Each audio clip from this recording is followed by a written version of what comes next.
So this map right here is called the Gleason's map. It was created in 1892, and as you can see, there is an ice wall. They knew something we didn't know. She got me until she started talking about the ice wall. Okay, so what is that then? What is this? Is this not an ice wall, people? Like, this is an ice wall. I see ice and I see a wall. This video is actually very long, so I'm not gonna post the whole thing, but you get the point. There is an ice wall. Now in the next part of this video, I'm gonna talk a little bit more about the ice wall. And this is a post from someone on Facebook that says that they actually went to Antarctica. And a disclaimer, I'm not saying what they posted is facts, but it's just very interesting, so let's check it out. I've never really believed in Jesus or the dome or the whole church thing, but I think I've seen the stuff you guys are talking about here. It's just I didn't know what it was at the time. I was in the Army from 1997 to 2000. I was a helicopter mechanic and crew chief, and they had volunteer tours open for guys to go there and work on the helicopters there. Only me and one other guy got accepted. The application process had a bunch of questionnaires that we had to fill out, and we had to sit for a bunch of one-on-one interviews. It was mostly just a bunch of questions about what our interests and beliefs were. I was sent to McMurdo Research Station in August of 1998. When we weren't busy de-icing the aircraft and working on them, we had time to hang out with the scientists at the research station. The military unit attached to McMurdo was small, and we didn't have our own separate facilities. We didn't have a PX or a media center. There was no chapel or chaplain, and we didn't have our own separate mail. We had to share the same facilities with the scientists and researchers, so over time I got to be friends with a few of them. They had two different kinds of ice that they worked on and studied. One kind of ice was the normal kind that we've all seen. Just like normal ice, it was mostly clear or sometimes white, and it would melt into liquid water when it got warm. The whole area of Antarctica is covered in this kind of ice, but that wasn't their main kind of ice. The only time I ever saw them actually studying normal ice was when a film crew from National Geographic came by. The rest of the time, which is most of the time, the scientists were studying something they called sky ice. This stuff was totally different. We were never allowed to go into the laboratory areas of the station because the labs had to be kept super clean, and they said it would mess up their work if they risked letting too many people in the lab. But one time, one of the researchers that I was friends with showed me a piece of sky ice. Couldn't touch the stuff with your bare hands because it was so cold. And it wasn't clear or white like normal ice. It was a solid blue. He said that's why they called it sky ice, because it was the same color as the sky. We had to wear our thick, heavy going outside gloves to handle it. The stuff was so cold it would instantly freeze your skin if you touched it. I don't remember what temperature he said it was, but it was something like hundreds of degrees below zero, way colder than the normal ice that was outside. He had to carry it in a metal bottle that was kind of like a thermo. He let me play with a piece of it for a while. It felt lighter than a piece of normal ice of the same size, like it wasn't very heavy at all. It almost felt like you could throw it up in the air and it would just float back down, but I didn't try that. And it was also a little flexible when I tried to bend it. It didn't break like normal ice would, and even for a small piece, you couldn't see through it. It was solid blue right from the surface. And here's the really weird part. It didn't melt into the water. When it got warm, because we had it inside, it just started to shrink. It got smaller and smaller, but my glove never got wet, and there was no water on the floor. The stuff just turned into thin air when it got warm and vaporized. He said that was the reason why they had to study it right there in Antarctica. You couldn't take sky ice back to America to study it because it was almost impossible to keep it cold enough during transit. It would always vaporize into air, and you'd have nothing left when you got back to the US. He said Russian scientists had discovered the same problem when they tried to take sky ice back to Russia, so that was why they all had research stations in Antarctica. After maybe 15 minutes of handling the piece of sky ice, it was almost completely gone. Just a tiny little bit was left, and my glove was dry the whole time. I'd never seen anything like it before or since, and that's unusual because I've always had an interest in scientific things. I think that's even why I got selected to go to Antarctica, because a big part of the interview was about science and what I believed about things. So I really thought it was cool to see something I'd never heard of before. The whole time I was at McMurdo, I heard people talk about the wall, like that was a special place. It's pretty common to find ice walls and ice cliffs all over Antarctica. The whole place is ice, but it's all just normal, white, or clear ice. So I asked my friend where they got the sky ice from, and he said it comes from the wall. I don't remember exactly how he described it, but apparently there's a huge wall of sky ice in Antarctica. He said it was hundreds of miles inland from the coast. I never got to see it myself because I was only stationed to McMurdo. I didn't get to go out on expeditions. He said it was the biggest natural structure in the world. He said that in the 1960s, the US Army had a plan to bore a tunnel into the wall, but they didn't have a boring machine that could handle super cold temperatures. So they had a whole testing project in Greenland where they developed ice tunnels and invented new boring machines that could operate in super cold temperatures. Like they did this whole big thing in Greenland just for practice. Who do we know that has a boring company right now? Elon Musk. Then once they had the new boring machine figured out, they brought it to the wall in Antarctica. He said that the machine bored a tunnel, I don't remember exactly, like 5 or 10 miles into the wall, but that they never broke through to the other side of the wall, and that they still don't know how thick the wall is, even to this day. And I'm probably not remembering this part correctly, but I think he said that at first, the floor of the tunnel was solid rock, but after a mile or two in, the floor was sky ice, like it was sky ice underneath after a certain point or something like that. And apparently the wall slowly built itself back up after you cut it, because after a year or so, the tunnel had shrunk smaller all. According to that guy's testimony, this sky ice is what the firmament is made up of. Now this comes from the Bible, Ezekiel 1:26. And above the firmament that was over their heads was the likeness of a throne as the appearance of a sapphire stone. For those of you that didn't know, this is what sapphire looks like. It kind of resembles the description of the sky ice that the guy gave us.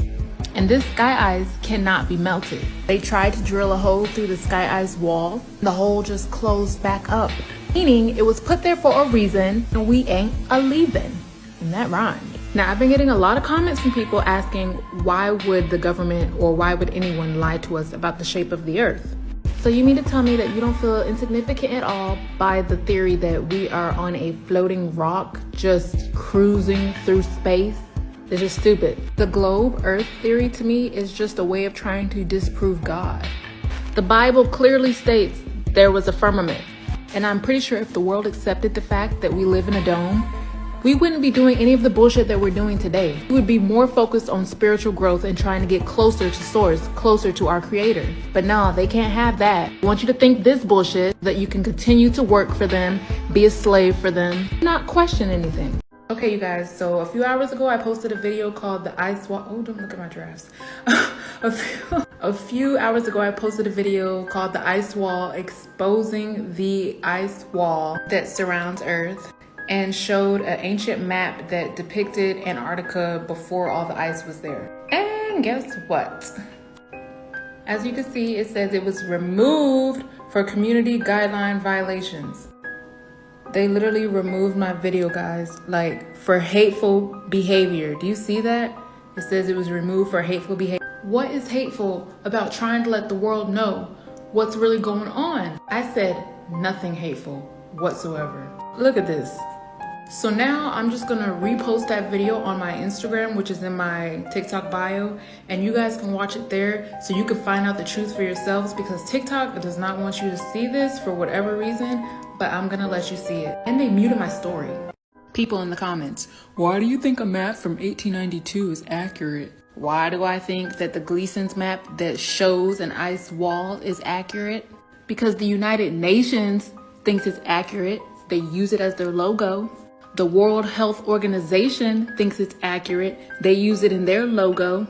And if you didn't know, the World Health Organization is trying to discuss a global pandemic treaty. These are the motherfuckers with power. These are the motherfuckers that can make shit happen that can affect your life. I don't think you guys understand what global means. It means the whole world. Not just America, not just Europe, not just Canada, or wherever you live. The whole world. They are making decisions for the world.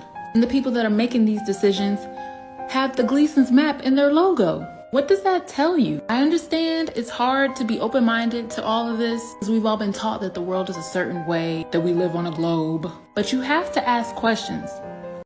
I just want to show you guys something really funny.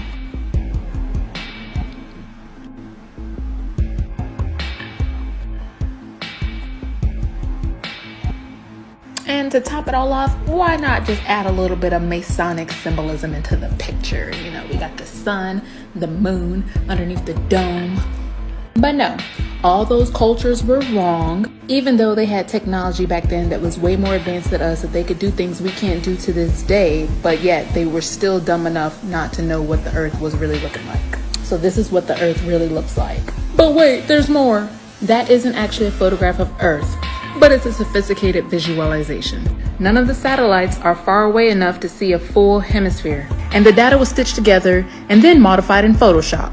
And then he admits there are numerous fakeries in his image. But yet, this is what Earth looks like. After I read this comment, guess what I saw? So naturally, this sign from the universe told me that I need to dig deeper. So our good old trusted friend Google told me that NASA was founded by Dwight D. Eisenhower. I'm not buying it. And by the way, you should do all your research on DuckDuckGo, not Google. So when I type in who is the real creator of NASA, Wernher von Braun pops up. The same name that I saw while walking today. So upon further research, I discovered that von Braun was cool with Walt Disney. They actually worked together on several projects. And Walt Disney has his own rabbit hole of conspiracy theories, okay? A bam. But what really stood out to me was that on Wernher von Braun's gravestone, he had the Bible verse Psalms 19:1. The heavens declare the glory of God, and the firmament sheweth his handiwork. I'm telling you, we're in a dome right there, and there's so many other domes. And Walt Disney knows it too. They're just like throwing it in our faces, y'all. So at this point, we can agree that NASA was founded on BS. Space isn't real. This is an actual photo from space on the NASA website. Where are the stars? You can't tell me this doesn't look fake. Like, I could have made this in Photoshop, honestly. So the explanation of why there is no stars in the pictures is that the astronauts had to bump the exposure way down to be able to capture the lunar surface or their spacesuits. So being the detective that I am, I decided to try it out. And I took a picture of me with stars in the background and tried to, bump the exposure and contrast and all that down to see if the stars would disappear. And I didn't get nothing but like this. So like, I can still see the stars. And a lot of you might be curious, why do I care so much, about this?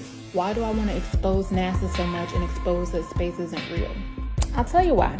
My biological father actually worked for NASA. You can search this up yourself.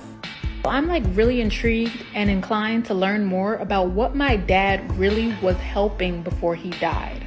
And this is just another weird observation. 44.9% of NASA's budget is spent on human spaceflight.